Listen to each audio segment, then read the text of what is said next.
because eroticism is we got to get ourselves to that edge, something we haven't quite done it this way before.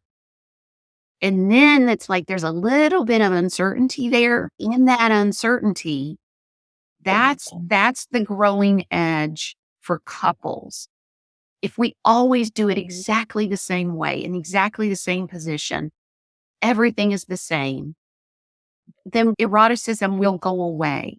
Just because our genitals are involved doesn't mean eroticism is automatically going to be there. You're listening to Get Your Marriage On, the fun and spicy podcast bringing you new tools and fresh ideas so that you can be the sexiest couple you know.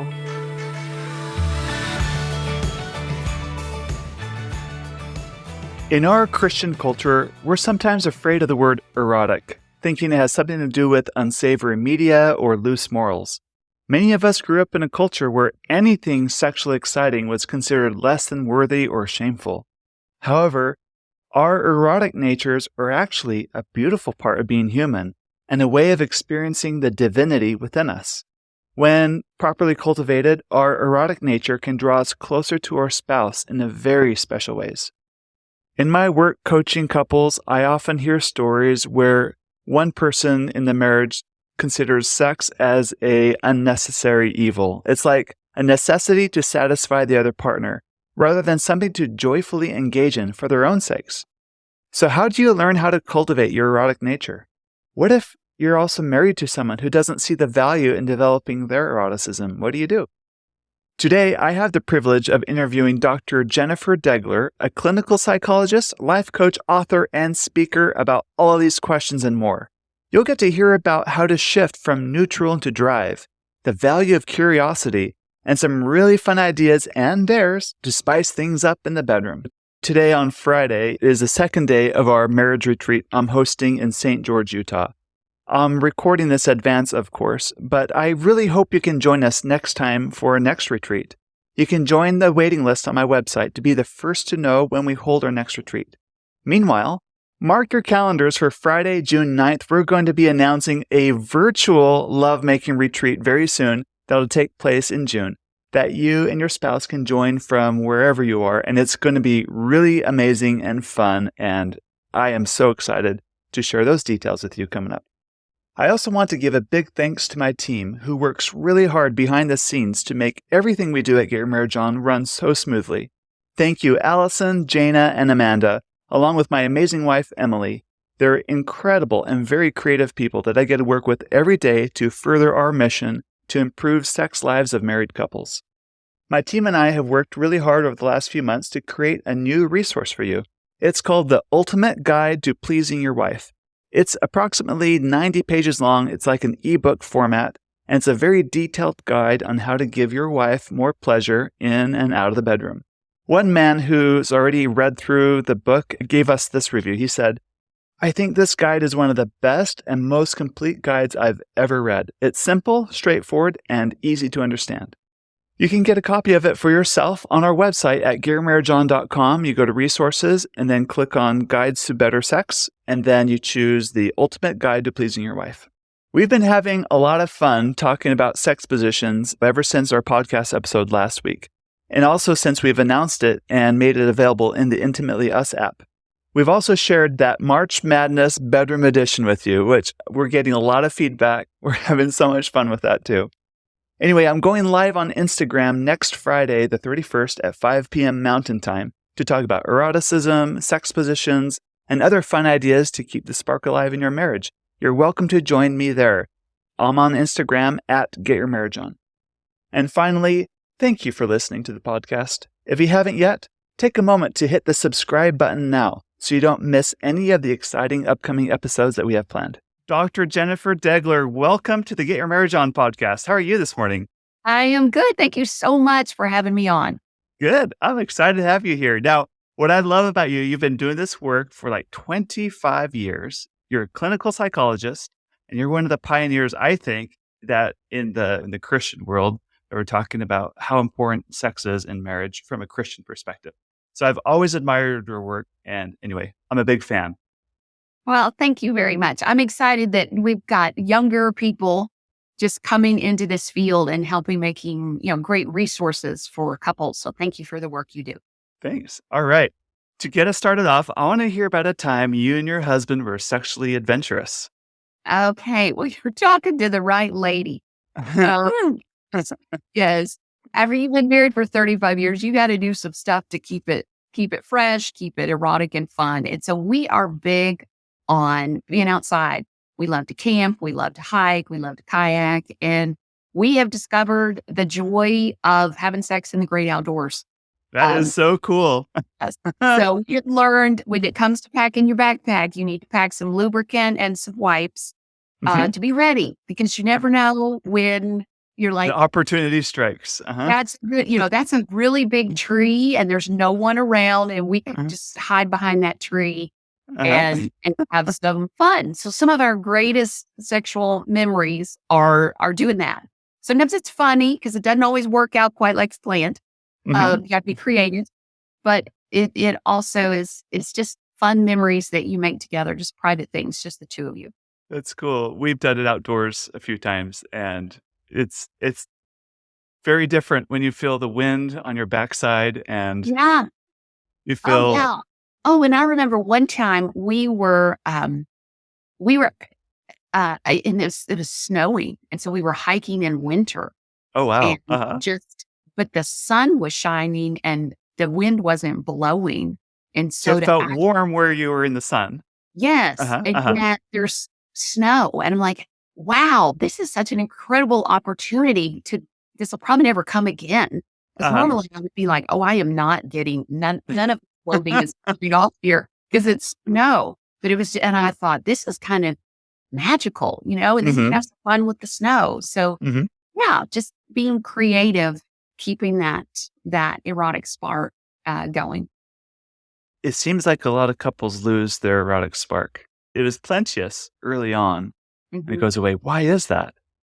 Well, part of what makes something erotic is there's some mystery, there's some unknown quantity to it.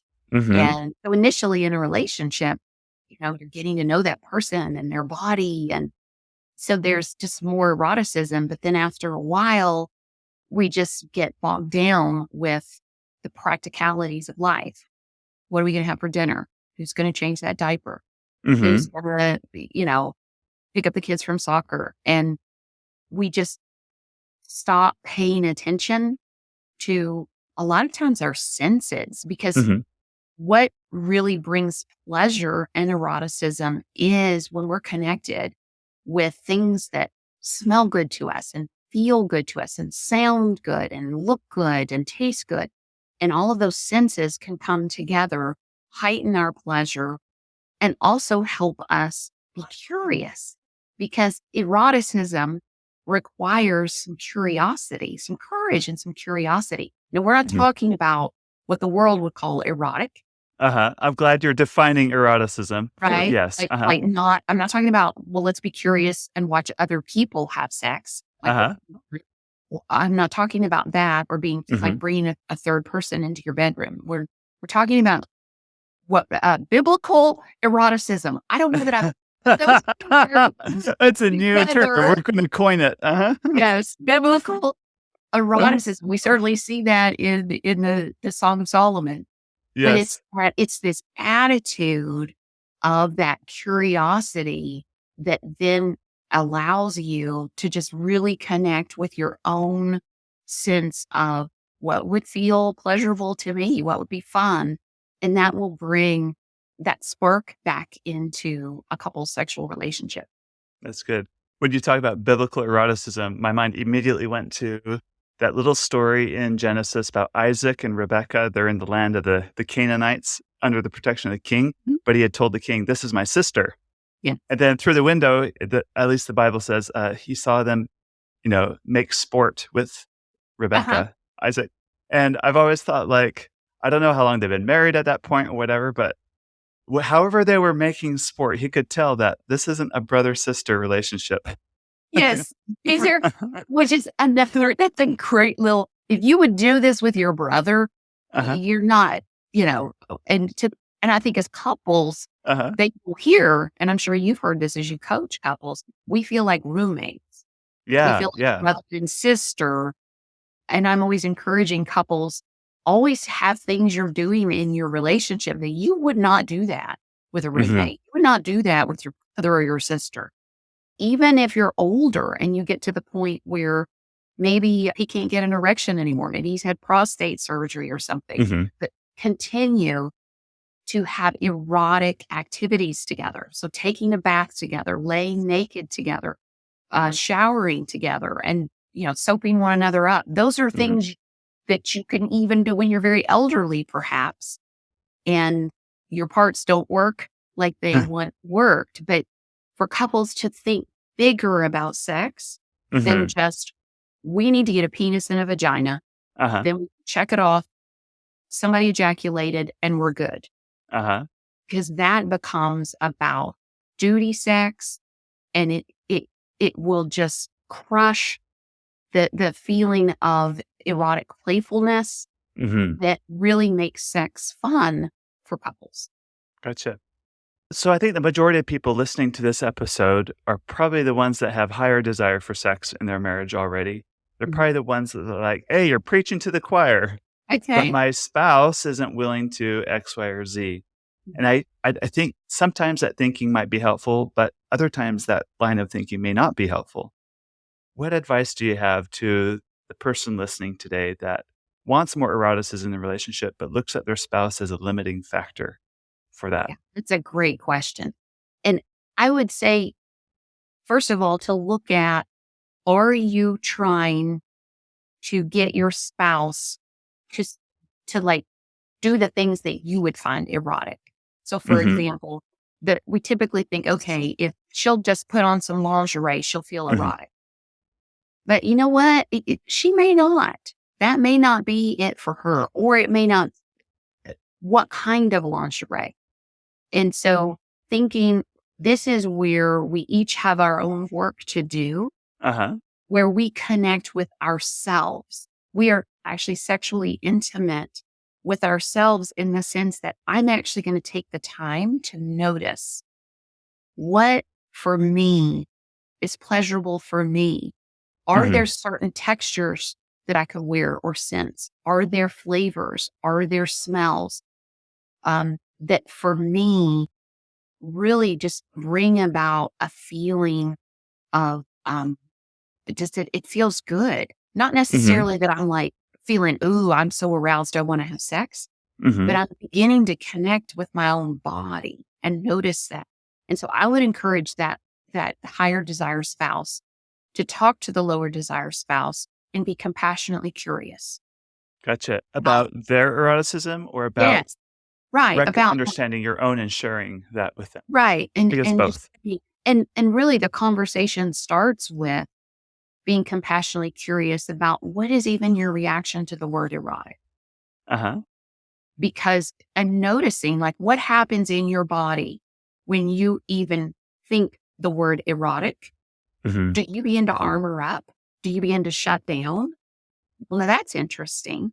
And we can be curious about that Uh-huh. and have some conversations around that. Not so much in the sense of, you got to get sexier. You got to, because then that just feels like this pressure and we just shut down even more. Right. It's counterproductive. Uh-huh. Right. And, it's interesting. Dr. Michael Seitzma and Shanti Feldhans, they just came out with a new book, Secrets of Sex and Marriage. And one of the things they found is that from there, they did a big research study with married couples, and they found that curiosity was an incredibly powerful aphrodisiac.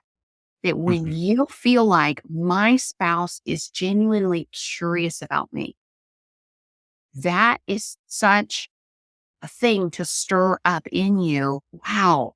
Then I'm feeling more of a pull towards being sexually intimate with my partner. And so our deer of the month, this is something, can I tell you about the deer of the month? Yes. Uh-huh. Okay. Cause this is a great way. If you're like, okay, I'm trying to connect with my own body, trying to connect maybe with some eroticism inside of myself, what can I do? So at Jennifer Degler Ministries, we offer the deer of the month. And that is where we email out a dare to help wives initiate a creative sexual encounter with their husband, just to bring in some eroticism. And so right now, I think we have almost 8,000 wives that get this every month. That's awesome. Uh-huh. Isn't it fun? It's so fun. And we have a really good open rate Uh-huh. because we I email can you a lot. imagine. Uh-huh. Yeah, basically, you can get that's you hear from us once a month with this, and it's free. And it's nothing nasty. It's something cute to help her shift from neutral Mm-hmm.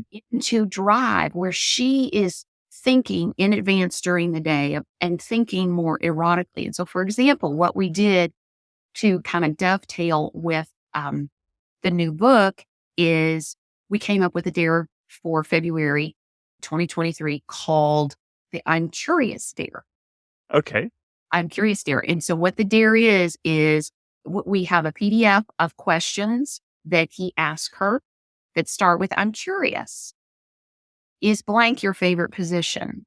I'm curious. He's guessing. And what we have you do is you set your chairs 8 feet apart in your bedroom, and she's Okay. fully dressed. But under that, she has something on that she feels is sexy for her. Uh-huh. Does he know And it? Or is that like, no, he doesn't know it. okay. So Uh-huh. this is all a surprise to him. So Uh-huh. then he reads the first question. He says, I'm curious, is this and he guesses, is this one of your favorite positions? And if he's correct, then he can either tell her to take one piece of clothing off Uh-huh. and tell her to move her chair 1 foot closer to his. Okay. But not both. Not that. Agony. Uh-huh. I know. Oh, but you got to choose, right? So there's Uh-huh. an element of mystery there. What am I going to pick? And it's something different because eroticism is we got to get ourselves to that edge, Uh-huh. something we haven't quite done it this way before. And then it's like there's a little bit of uncertainty there. Mhm. And in that uncertainty, that's the growing edge for couples. If we always do it exactly the same way, in exactly the same position, everything is the same, then eroticism will go away. Just because our genitals are involved Uh-huh. doesn't mean eroticism is automatically going to be there. So there's other parts of this I'm Curious Dare that I won't go into. Uh. But the bottom line is you're doing something new. And there's stuff like he doesn't know exactly what's going to happen. And you could end up sitting in a chair 6 feet away from him and he's got his clothes on and you have a lot of your clothes off, Mm. which is erotic because that's different. Then we Uh-huh. both get our clothes off. We both get in the bed. We get under the covers and we go at it, Uh-huh. like we've done it for 35 years. Right. When you talked about curiosity, that reminds me, my wife and we like to date each other still. We do a lot of dates. One time we did a date where we were pretending it was a blind date. I had picked her up, Mhm. rang the doorbell, had flowers, like, hey, Uh-huh. let's go on a date. Well, We made up new names for each other yeah, and whatever. yeah. And I was a used car salesman. That's Okay. my job. She was like an interior decorator or whatever. And Architect, why did you get yours, cars? because it's so not like me. So, I know, right? I should have been a little more. yeah, Something this else. is great. But I own a car dealership. So, Okay. okay. There's a little prestige Yeah. there. Come on, give me some credit. Okay. Which would kind of dovetailed into the date because she had quote unquote signed up for a test drive, and my dealership offers like, I will come to your house so you can test drive the car. And Nice. that was a setup. Loving That's it. why it was kind of like Yes. a blind date kind of thing. Uh-huh. This is Anyway, spicy. Fun. yeah, it was. And just interacting with my wife, pretending like she's not my wife, and she interacting with me, pretending like I'm not her husband, really put us on like a level footing. It's hard to describe, but it's like, it's not our typical dynamic anymore. It doesn't have to be that. And talk about curiosity is about experiencing my wife in a different way. And it was a date. We went out for dessert and drove around town and came back home. But it's just experiencing your spouse in just a different way. Even if it's just in a playful, I guess you'd call that a role play. And it's not like Yeah. a sexual role play, but it was And an you, incredible experience. well, and Dan, you were experiencing yourself in a different way. Ah, And, that's the and component.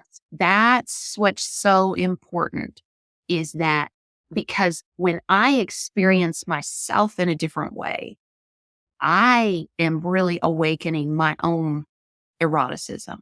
Hmm. And and just speaking for wives in particular, it's easy for us to slip into, okay, and it's if sex was good for him, that's enough, you know, Yes. and just giving up on ourselves as sexual people. And we Hmm. begin to just, it's all about him. And I do it for him. Hmm. Well, sex wasn't designed to carry the weight of that I'm just always doing this for you and doing this for you. It will just crush our own sexual interest. Hmm. And so that's why sometimes I will talk to people about, you need to get more selfish. Yes. And it's not actually selfish, but Uh-huh. like the first thought is, well, gosh, if I think about me, that feels selfish. I'm like, you know what? I think then try it. Just try it where you're really focusing on you. What am I sensing? What am I feeling in this moment? Particularly if you're Hmm. the lower desire partner. And what you'll discover is it actually allows you, as you experience yourself in a new way, to achieve a deeper level of sexual intimacy with your spouse Hmm. instead of making it all about your spouse. It's kind of like a paradoxical thing that happens. Yes. Yeah. That's so critical that you're willing to move into that. Mhm. Some people are uncomfortable with all that attention, but that's the key to really enjoying sex. You need to be okay with receiving. Receiving as a form of giving, I guess, right? Is another way of saying that, right? When you're selfish, you're receiving, but that is how you give and reciprocate, or whatever you want to call it. That. Well, and so I would hope that eventually folks would come to see that this isn't selfish. This is how part of really great sex is that I really show up. Hmm. So I show up with my body, my soul, my mind, and whatever I need to do that would be healthy and biblical Hmm. to help me do that. And that it's a mutual relationship. And so asking, sometimes when I'm with my husband and we're, beginning to have sex, and then I'll be like, okay, I'm not into this right now. We need to do something else. Hmm. And for me to think about what would help me in that moment.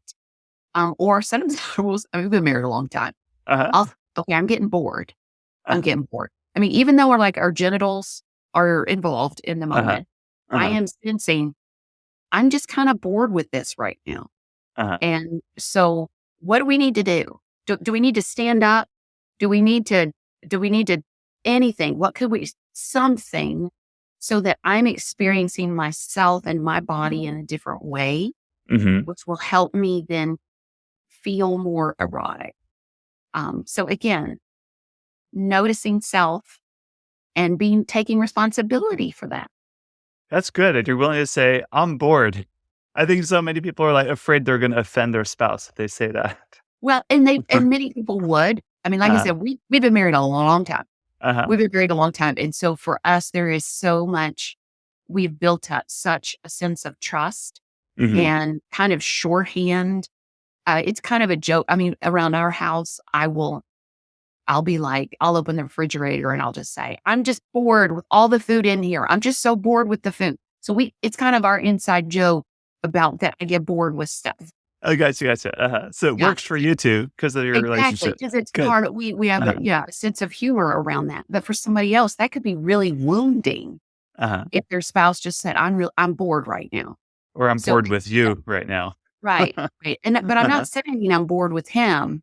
I'm Right, like, of okay, we course. fight. So again, I'm not saying go around and tell your spouse I'm bored. Please hear me. I'm not saying that.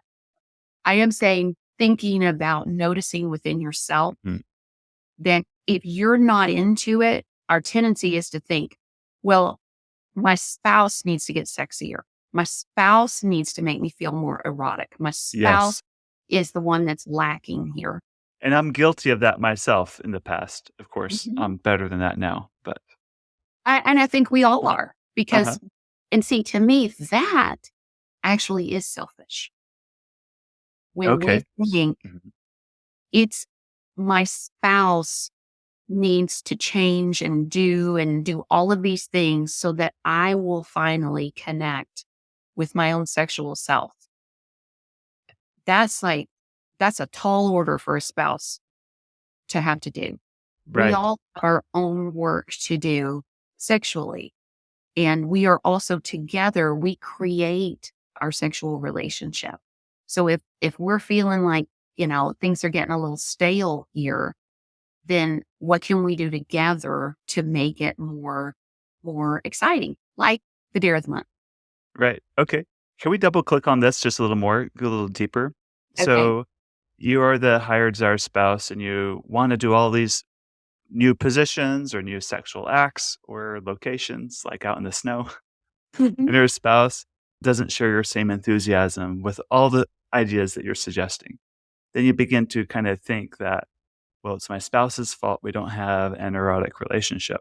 It's our spouse's fault, you know, that we're not adventurous or whatever. What do you do in that situation, speaking to the higher desire spouse? So I would say to the higher desire spouse, they're not going to be like you overnight. And they Mhm. may never have a high desire level that you do. And so thinking about how can I be compassionately curious with my spouse? A lot of times, higher desire spouse will sometimes lead with, hey, let's go have sex outside. Mhm. When you all have never even had sex outside your bedroom. Mhm. And so asking your partner, can we talk about like what would be something for you that would be one step beyond what we already do, Uh-huh. not be so far forward that it just shuts you down. Gotcha. Uh-huh. And to kind of have that conversation where where it's a step towards that. And then as the higher desire spouse, to be very encouraging. One of the questions I get from wives is, what can I do if okay, I'm reading these dares? They sound fun, but I'm scared. I mean, I just the thought of me doing that and doing something different, it just, I just that's not me. So I actually wrote a blog post about this. And one of the things that the higher desire, and I'm just going to go and say husband in this case, Okay. Mhm. although that's not always true. The wife can No, be it's not. Uh-huh. higher. So, but is for him to be very encouraging. So like, for instance, like if they get a dare of the month and then the whole thing feels like too much, is there one little part of it that you could incorporate? One little part of it. Mhm. And then for the spouse to be so, oh, you're doing great. This is wonderful. Thank you. And mean it. Right. And You're not mean it. just uh-huh. Right. Right. And not be like, oh, but that's not good enough, or I want more. Because your spouse, when they are doing something that scares them Mhm. or that makes them feel really awkward, Mhm. we all need a lot of encouragement, Right. in, to do that. And that will help in that process rather than thinking, I just want you to do the whole enchilada, the whole thing for me. And then it'll be good. Because then that person, the whole time, they're actually, what's happening neurologically is they're in fight versus flight. Like they're Mhm. going through with whatever this, oh, you wanted to role play this or you wanted to do this, but I'm actually panicking on the inside. And that gets paired with sex, which means next time they think about having sex, they're just going to shut down. And Mhm. we want people to be on the edge, the growing edge, but we don't want to freak them out. No. No, no, no. I kind of when you said the growing edge, I think about going to the gym because you want to build muscle.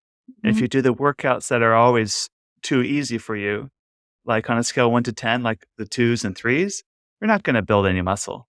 But if you go straight to the 10, you could get injured. Right. It'll set you back, Exactly. right? So there's this nice fine zone somewhere in the middle where it's just pushing you just enough where that's where the growth is occurring, but not so far that it's hurting, but not so little that there's no growth in Yeah, that. that's a great analogy, Dan.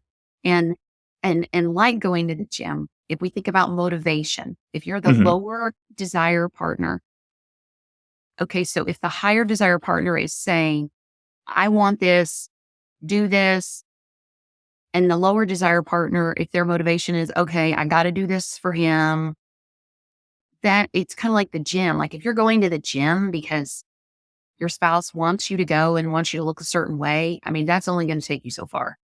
Right. It's really about you taking ownership of that. So as the lower desire partner, noticing like, what do you want for you? Would you like to be more present or more excited about sex? Would you like to want it more? Do you want to want it more? Would noticing when you are right on the edge and try something like maybe you don't ever turn the lights on. Maybe you actually turn the lights on. Mhm. And then you notice afterwards, I'm proud of myself. I did something, yay me. Yes. Uh-huh. That felt good. That was like I did something different, something that was a challenge for me. And leaning into that so that as the lower desire partner, it feels like I'm doing this for me. It's not just what I'm doing to get my partner off my back. Hmm. I'm doing this for me because this is it's part of your overall health, your sexual health, part of your overall health. Hmm. And so that you want like everything that God has for me, that Hmm. passionate intimacy that he has for us as a married couple. Like I want that. It may take me a while to get there, but it starts with me taking a little step and a little step and a little step. And I will say, as a clinical psychologist, I've worked for many, many years with sexual abuse and trauma survivors. If you may need some professional help as a lower desire partner, Hmm. if you've got trauma, if you're having flashbacks and then that's why you're like shutting down, Hmm. then get some help. Help is available. Yeah, that's really important. We did a podcast interview with someone that did their PhD dissertation on couples who are married and the sex is consensual, yet there's a lot of PTSD symptoms in that relationship, even though in the study they're focusing on women who consent to the sex, but there's a lot of dread about it time Yes. after time. And if that's the case, it's different than responsive desire, where you're not in the mood, but once you get going, desire shows Right. up later. This is not what we're talking about. It's a difficult thing to go through. And you do want to get some clinical help with a professional. And there's healing available. Just as damaging as something in the past could have been, healing is available also. And I think we forget that. You Yes. can heal through this. Yes. And couples can, I wrote a blog post answering a reader's question. She said, what can I do if I check out during sex? Mhm. And because due to past trauma. Right. And, Uh-huh. so one of the things that I encourage, and I had a bunch of suggestions in there, but like that when that's happening and you're beginning to notice, okay, I'm shutting down or I'm zoning Checking out, I'm out. going somewhere else in my mind, to let your spouse know Mhm. and that your spouse can help you ground. In Mhm. some cases, I'm like, okay, y'all need to stand up on the bed, hold hands and jump together. Uh-huh. Now, you may break your bed, so you might, Uh-huh. I mean, it depends on the bed and the height of your ceiling and all that kind of stuff.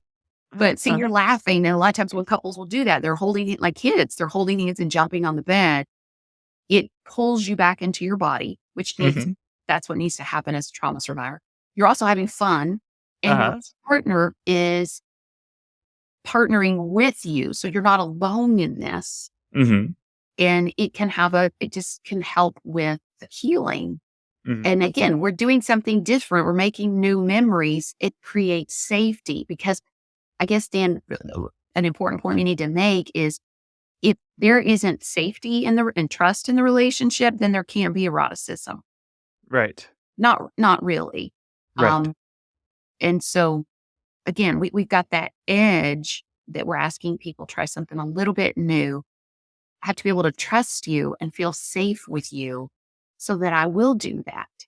Mm-hmm. And so sometimes when one spouse is like, I'm not interested in up in the eroticism, it can be interesting to have a conversation about just, not sexual trust, but just like overall trust in the relationship, Mm-hmm. overall safety in the relationship. Maybe there's another area, maybe it's finances, where they're feeling, I can't trust you here. And that's bleeding over into the bedroom. Makes sense. There is a hierarchy, isn't there? Like, Mhm. if it's not working at the level you're at, you need to dig a layer below, see what's Mhm. going on there.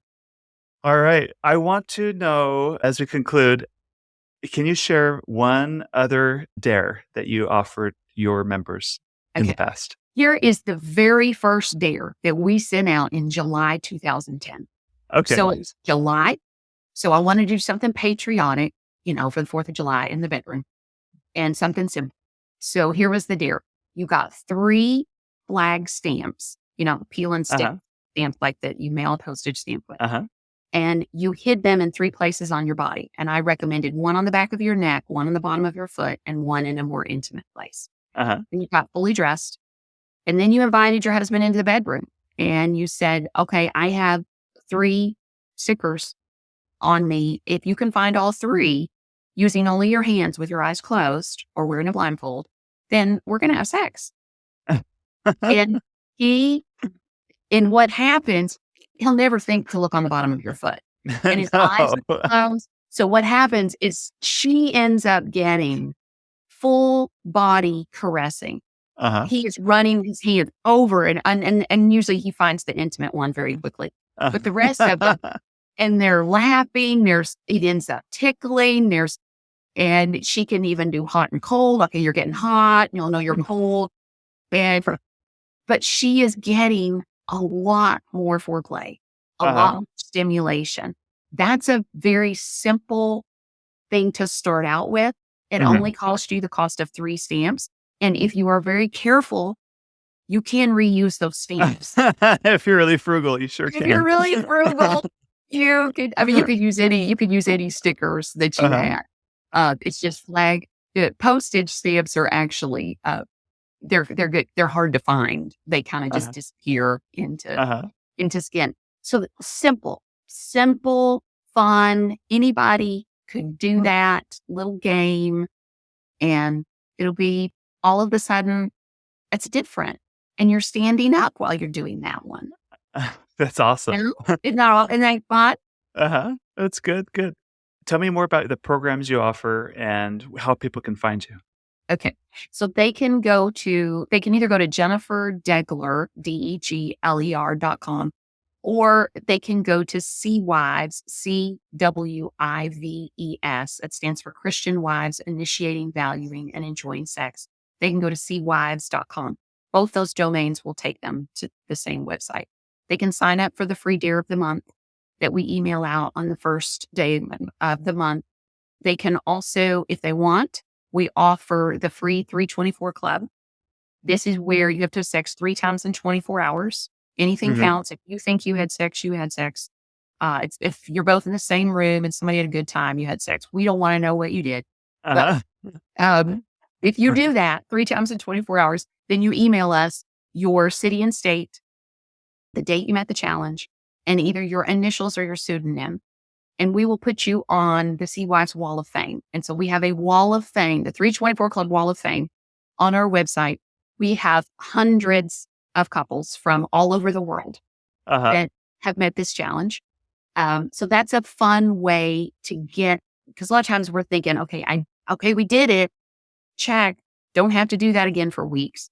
But to get people to realize if you want to get more interested in sex, have more sex. Uh-huh. It, like, Have more good sex too. Uh-huh. yes, yeah. Let's get it done. Let's 3 times in 24 hours. A lot of times for a wife, you're getting more orgasmic because you're priming the pump. So Mhm. it's fun. It helps a wife see what she's capable of sexually, which is really fun. So we offer that and that's free. And then I've got the Fan the Flame video, Uh-huh. just different resources available to help wives and couples. But those are our 2 free things that we have. Th- The Deer of the Month and then the 324 Club. That's cool. Thank you. This is so good. Thank you very much. Well, thank you for talking about Uh-huh. something that a lot of times for Christians, we get nervous. We don't think there can be biblical Uh-huh. eroticism. So, Very good. We hope that you enjoyed this episode of Get Your Marriage On. And if you did, we would love it if you would take a few seconds to give us a rating on iTunes and to share the show with your friends. They'll thank you for life. Once you've done that, you can head over to getyourmarriageon.com for more resources about today's topic and to download our amazing marriage apps. Now go get your marriage on.